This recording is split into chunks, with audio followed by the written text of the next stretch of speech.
মতো এসআইআর চাই। বাংলাদেশি মুসলমান একটাকেও ভোটার তালিকায় থাকতে দেব না, দেব। বিজেপি পার্টি নেতাদেরকে তো পাবলিক পিটিয়ে মেরে দেবে। নওশাদ সিদ্দিকীকে কে তারা করবে? মানুষ ভাঙড়ের লোক তারা করবে, যেখানে দেখা হবে তারা করবে। দেখুন, 26-এ মমতা ব্যানার্জি থাকবে কি থাকবে না এটা ডিপেন্ড করবে ভোটের ওপর, ভোট হবে কি না। আমি দিব্য দৃষ্টিতে যা দেখছি, আমি জাস্ট মজা করে বলছি, আমার যেটা অ্যাজাম্পশন সেটা এবছর ভোট হওয়া খুব কঠিন। ভোট হবে না হয়তো, বা আলাদা একটা সিচুয়েশন তৈরি হবে। কারণ ভোট হবে না, রাষ্ট্রপতি শাসন জারি হবে, সেখানে মারপিট হবে, গ্রেপ্তার হবে, কাশ্মীরের মধ্যে গুলি করাকরি হবে। কেন বলুন তো? তার কারণ 2028 সালে আমাদের দেশে ডিলিমিটেশন মানে 1973-এ লাস্ট ডিলিমিটেশন হচ্ছিল, মানে জনগণের কত জনগণ তার উপর ভিত্তি করে এমপি সিট। আমাদের 42টা এমপি সিট। উত্তরপ্রদেশ, মধ্যপ্রদেশ এইসব জায়গায় বিজেপি শাসিত অঞ্চলে এমপি সিট অনেক বেশি। এবার এই 73 সাল থেকে আজকের সাল পর্যন্ত ওদের তো ছেলেপিলের সংখ্যা অনেক বেশি। ওদের তো 2, 3, 4 করে ছেলেপিলে হয়, মানে ওদের লোক সংখ্যা বেড়ে গেছে অনেক। আর আমাদের পশ্চিমবঙ্গের মানে সমুদ্র উপকূলবর্তী অঞ্চলে যে সমস্ত রাজ্যগুলো হয়েছে সেখানকার মানুষগুলো অপেক্ষাকৃত অনেক অ্যাডভান্স শিক্ষায় দীক্ষায়, এবং এরা 1-2 করে বাচ্চা নেয়। ফলত ডিলিমিটেশনে দেখা যাবে এদের সংখ্যাটা কম হয়ে গেল। এবার উত্তরপ্রদেশে কি হবে, ওদের এমপি সিটটা বেড়ে যাবে অনেক বেশি। আর আমাদের পশ্চিমবঙ্গের এমপি সিটটা যা আছে 42টা জায়গায়, এই বিজেপি যে কৌশলটা করেছে তাতে 4.5 গতকালকে বলছেন প্রথম রাউন্ডে মানে বিএলওরা যেটা লিঙ্ক খুঁজে পাচ্ছে না, 4 কোটি মানুষের নাম বাতিল। ভালো কথা, মানে 4 কোটির মধ্যে ধরুন 10 লাখও যদি ফিরে আসে কাগজ দেখিয়ে, 20 লাখও, তাও 3 কোটি আসে। এইবার এই 2002 আর 2025 দেখেছে, এইবার আসবে ধরুন 2002-এর নাম বলছে না, 2002 তো নাগরিকত্ব ভিত্তিবর্ষ নয়। আর 2002-এ যে লোকটা বাতিল হলো সে কোথা থেকে এলো? সে কি আকাশ থেকে বললো? কোনো মানুষের কি জন্ম আকাশ থেকে হয়? হয় না। তাহলে 2002 সালের লোকটা বেনাগরিক হলো কেন? এই কারণে হলো তার মা বাবা বেনাগরিক। তাহলে ধর শালা তার মা বাবাকে, তার মা বাবার জন্ম কত? তাহলে 2002-3 এই সময় যাদের জন্ম ভোটার হয়েছে যারা, তাদের জন্ম হয়েছে 80, 82, 85। তাহলে তাদের মা বাবার জন্ম কবে হয়েছে? তাদের মা বাবার জন্ম হয়েছে 60, 65। তাহলে তাদের মা বাবার জন্ম, এটা তো নাগরিকত্ব। তাহলে এই লিঙ্ক ধরতে ধরতে, ফ্যামিলি ট্রি ধরতে ধরতে 1952 পর্যন্ত যাবে, যে 1952-তে ভারতের প্রথম ভোটার তালিকা হয় এবং ভোটার তালিকার পাসপোর্ট অ্যাক্ট, ফরেনার্স অ্যাক্ট লাগু হয়। ওই বছরের পর সময় থেকে যারা পাসপোর্ট ভিসা ছাড়া এসেছেন বা পাসপোর্ট ভিসা নিয়ে এসে ফিরে যায়নি, বা যাদের সিটিজেনশিপ সার্টিফিকেট নেই, তারা ইললিগাল মাইগ্রেন্ট, তাদের সবাই ধরা পড়ে যাবে, তাই তো? তাহলে পশ্চিমবঙ্গের হিসেবে দেখা যাচ্ছে 4 কোটি, 4.5 কোটি হবে। এবার আর একটা ঘটনা আপনাদের বলি। জ্যোতিবাবুর সময় আমরা জানতাম আমাদের পশ্চিমবঙ্গের লোক সংখ্যা হলো 10 কোটি, এখন সেটা 11-12 কোটি। তাহলে ভোট দেওয়ার ক্ষমতা ধর কত? 7 কোটি 64 লাখ। তাহলে বাকি মানুষগুলো এই যে 6 কোটি, তা 6 কোটির মধ্যে এপার মানে ঘটি বা এপারের লোকেদের সন্তান সন্ততি আর কত হবে? বাঙালিদেরও তো প্রচুর। তাহলে তাদের মধ্যে আরও একটা বিশেষ অংশ 2 কোটি 3 কোটি বাতিল হবে, তাই তো? তাহলে এই যে এত মানুষ বাতিল হবে, এ বিজেপি সরকার বাতিল করবে আর লোকগুলো হ্যাঁ বাতিল হয়ে গেলাম বলবে? হয় না। তার কারণ হচ্ছে এত বড় লড়াই হবে যা ভারতবর্ষ কল্পনা করতে পারে না। গৃহযুদ্ধ হবে না, ভালো করে মনে রাখতে হবে। এখানে যেটা ঘটবে যে যখন উদ্বাস্তুদেরকে সিএ করে আবেদন করিয়ে ধরিয়ে নেওয়ার একটা ব্যবস্থা চলছে, তারা হয় সিএতে আবেদন করো অথবা এসআরআই বাদ যাবে, তারা জটিল অবস্থায় পড়েছে। এবার তারা মনে করবে ভগবান যা করে, তারা যা মনে করবে সবার যা হবে আমার তাই হবে। দেখুন, মুসলমানরা দেশভাগে বলি হয়ে আসেনি। মুসলমানরা কাঁদতে কাঁদতে দেশভাগের পর সব ফেলে চলে গেছে। তাহলে দেশভাগের পরে কে এলো? পড়ে এলো যারা হিন্দু। তাহলে আইনের চোখেতে হিন্দুরাই বিপদগ্রস্ত, অনুপ্রবেশকারী আইন করে দিত, যেটা অপরাধ। মহাশ্বেতা দেবী কেউ বলে দিয়েছি আইনে অনুপ্রবেশকারী, ঋত্বিক ঘটক অনুপ্রবেশকারী, অমর্ত্য সেনও অনুপ্রবেশকারী, উৎপল দত্ত অনুপ্রবেশকারী, মিঠুন চক্রবর্তী থেকে এরা অনুপ্রবেশ আইন। এই আইন হ্যাঁ, সুজন চক্রবর্তী, অদিত চৌধুরী আমরা মানি না। আমরা মনে করি আমরা দেশভাগের বলি হয়ে এরা আমাদের সন্তান। এপারের মুসলমানরা ওদেরকে বুক দিয়ে আগলে রেখেছে, ওদের জমি জায়গা দিয়েছে, থাকতে দিয়েছে।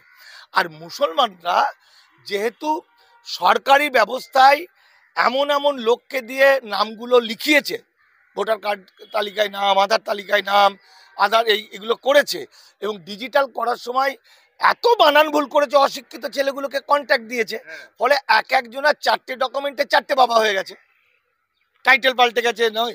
ফলে বিজেপি কৌশল করে এই মানুষগুলোকে সব বেনাগরিক করবে প্রথম রাউন্ডে, কিন্তু আসলে এরা বেনাগরিক নয়। এরা কি, এদের কি হবে, এদেরকে বলবে মামলা কর, এটা আসামে বলছিল, কোর্ট খোলা আছে, আর কোর্ট খোলা আছে মানে বাড়িঘর জমি জমা বিক্রি হয়ে যাবে। কিন্তু আমি যেটা বিশ্বাস করি যে মুসলমানদের যে সারা পৃথিবীতে ইউনিটি আছে, মুসলমানদের পৃথিবীর 57টা কান্ট্রি আছে, ওরা তো অনেক বড় মস্তান। আরএসএস ফারএসএস ওদের কাছে শিশু, যদি মুসলমান কান্ট্রিগুলো মনে করে এরকম চিপে এরকম করে দেবে আরএসএসকে, তাই তো। তো সেই জায়গা থেকে মুসলমান মানুষ যখন বেনাগরিক হবে বা নাম উঠবে না, অসংখ্য মানুষের নাম উঠবে না। নওশাদ সিদ্দিকীকে ছাড়া হয়েছে, মিথ্যা করে বলছে এসআইআরে কোনো ভয় নেই, দাদুর কবরস্থান দেখালেই হবে, এগুলো সব ঢপবাজি। এক একটা ব্লক থেকে 40 থেকে 50 হাজার মুসলমান নাগরিক বাদ যাবে। কিন্তু এর পরের পার্টটা হচ্ছে মুসলমানরা যখন মামলা মোকদ্দমায় যাবে, প্রমাণ করতে যাবে, তখন তো ঘটিবাটি বিক্রি হয়ে যাবে, তখন কিন্তু মুসলমানরাই টাকা দেবে। এটা হিন্দুদের মধ্যে ইউনিটি নেই। মুসলমানদের যে ইউনিটি আছে, প্রচুর অর্থবান মুসলমান আছে এবং দেশ বিদেশ থেকে প্রচুর টাকা দেওয়ার মানুষ আছে। এই ফান্ডগুলো তৈরি হবে। এখনই তো আমি পাড়ায় পাড়ায় শুনছি মুসলমানদের তারা ফান্ড তৈরি করছে, তারা বলছে যাদেরকে ফাঁসিয়ে দেবে তাদের হয়ে লড়াই করার জন্য। বুঝতে পারলে কথাটা? ফলে ঝামেলা ঝঞ্ঝাট তো হবেই। মুসলমানদেরকে যদি বেশি করে ওরা ফাঁসাতে না পারে, হিন্দু উদ্বাস্তুদের ধরতে পারবে না। হিন্দু উদ্বাস্তুদের কিভাবে ধরবে? যদি 10 জন মুসলমানকে বিপদে ফেলে, ওটা টিভিতে বড় বড় দেবে করে দেখাবে। আর যদি 200 জন হিন্দুকে এরকম করে, টিভিতে দেবে না, কম দেবে। আর যত মুসলমানকে কষ্ট দিতে পারবে, গলা কেটে দেবে, মারবে, পিঠ চিঁড়ে দেবে, তত হিন্দু উদ্বাস্তুরা নাচবে। আমি হিন্দু উদ্বাস্তু বলতে সেই মানুষগুলোকে বলছি যারা অপরাধ করে, বদমাইশি করে 2 বছর, 4 বছর, 10 বছর, 15 বছরের মধ্যে 2014 পর থেকে বিজেপির কথা শুনে ডাকে তারা ডবল নাগরিকত্ব পাবে বলে চলে এসছে। আমি এবং এখানে এসে বিজেপির হয়ে গুন্ডা বাহিনী করছে, আমি তাদের কথা বলছি।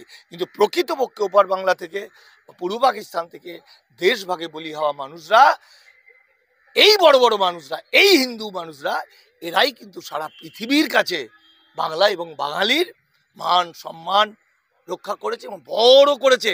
ওদের কাছে হিন্দু মুসলমানের কোনো বিভেদ নেই। আর মুসলমানরাও ওদেরকে বুকে জড়িয়ে ধরেছে। হিন্দু মুসলমানের কোনো রকম বিভেদ নেই। একই সঙ্গে ওঠা, পড়া, স্কুলে পড়া, বাড়িতে যাওয়া, অনুষ্ঠানে খাওয়া লেগেই আছে। ফলে এই সম্পর্কটা, এটা ভারতবর্ষের একটা সেরা সম্পর্ক বাংলায়। এই সম্পর্কটা ভেঙে দেওয়ার জন্য আরএসএস কৌশল করে শুভেন্দু অধিকারীদের মতো দালালদের দিয়ে, বাঙালির শত্রুদের দিয়ে শেষ করতে চাইছে, যেটা পারবে না।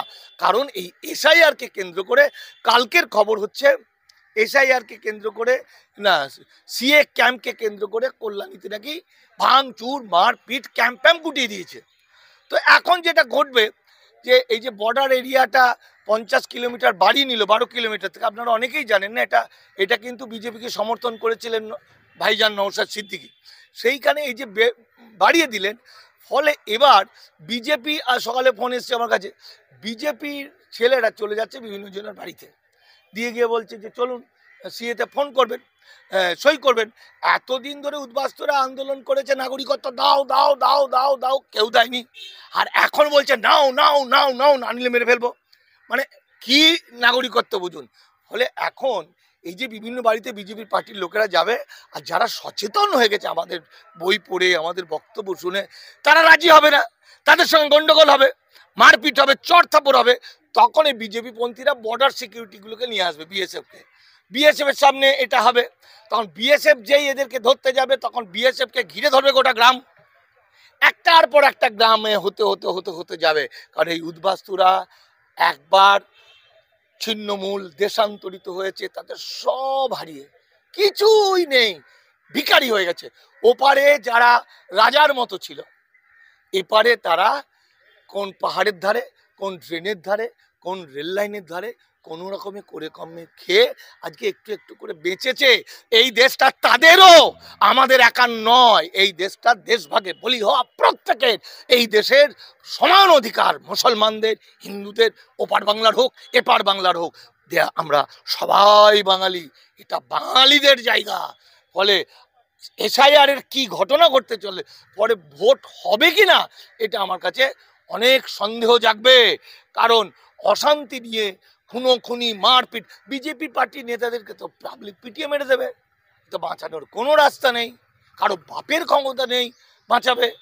আমরা যে যে গোবরখোর হিন্দু এবং মুসলমানদের মধ্যে বোকা ছেলেগুলো এতদিন একটা জিনিস ভেবে এসেছিল, এরপর যখন জানবে তার মায়ের নামটা নেই, তার বাবার নামটা নেই, তখন সে কি আর থাকবে? সে ওসব নেতা ফেতা বুঝবে না, তখন সে ওই মুদুনি নিয়ে এমন মারবে না, সারা দিন ধরে ওই মারতে মারতে মারতে মারতে বিজেপি নিকেশ করে দেবে বাংলা থেকে, এটা মিলিয়ে নেবেন। ফলে আগামী ভোট নির্বাচন, তাতে তৃণমূল জিতবে না কে জিতবে এসব প্রশ্ন এখন আসছেই না। আগে মানুষগুলো বাঁচুক, আজ বাংলাটা রক্ষা হোক, তারপর দেখা যাবে। আর সত্যিই তো এই এসআইআর এর যা ঘটনা ঘটবে, 4.5 কোটি মানুষ শেষ হয়ে গেলে মানুষ তো তখন বিজেপির বিরোধী হয়ে যাবে। আর বিজেপি বিরোধী হয়ে গেলে কে আছে কথায়? চুনোপুটি বদমাইশ নওশাদ সিদ্দিকী যেটা করেছে, সিপিএম ওর সঙ্গে দূরত্ব বজায় রাখবে। কারণ নওশাদ যেটা করেছে, এই যে ওয়াকফ আইনের মধ্যে দিয়ে সব কিছু দখল করে নিচ্ছে, আইন হয়ে গেছে সব, গোরস্থান, মাজার, মক্তব সব। অথচ নওশাদ সিদ্দিকী মিথ্যা করে বলেছে যে আমরা মামলায় জিতে গেছি। মুসলমানরা ঘুমিয়ে পড়েছে। এই মুসলমানরা ঘুমিয়ে পড়ার পরে এখন যখন জানতে পারছে, এখন পিঠ বাঁচানোর জন্য মিথ্যা করে বলছে নওশাদ সিদ্দিকী যেটা এটা রাজ্য সরকার করেছে। কিন্তু বোকা এটা জানে না, প্রতিটি লোকই জানে যে এটা কেন্দ্রের আইন, এবং মানিক ফকিরের মতো হরিদাস পালরা আজকে 6 মাস ধরে চিৎকার করে করে বলছে। ফলে ও ঠকাতে পারবে না। ফলে নওশাদ সিদ্দিকীকে তাড়া করবে মানুষ, ভাঙড়ের লোক তাড়া করবে, যেখানে দেখা হবে তাড়া করবে। কারণ ওয়াকফ ও ধ্বংস করে দিয়েছে, অবস্থা বেঈমানি করেছে। আর তাহলে হাতে কে থাকলো? সিপিএম তো ভয়ে নওশাদকে নাম শুনিয়ে পালাবে। এবার তৃণমূল ছাড়া কি কেউ পড়ে আছে? অঙ্ক কি বলছে? আবেগ দিলে হবে না, অঙ্ক বলো। এই যে তুমি আমার 4.5 কোটি মানুষকে বেনাগরিক করবে, হ্যাঁ, আমার আত্মীয় স্বজন বন্ধু বান্ধব বেনাগরিক হয়ে যাবে, আর তুমি ভোট নেবে, এটা হতে পারে কখনো? বরং মেয়েরা ঝ্যাঁটার বটি নিয়ে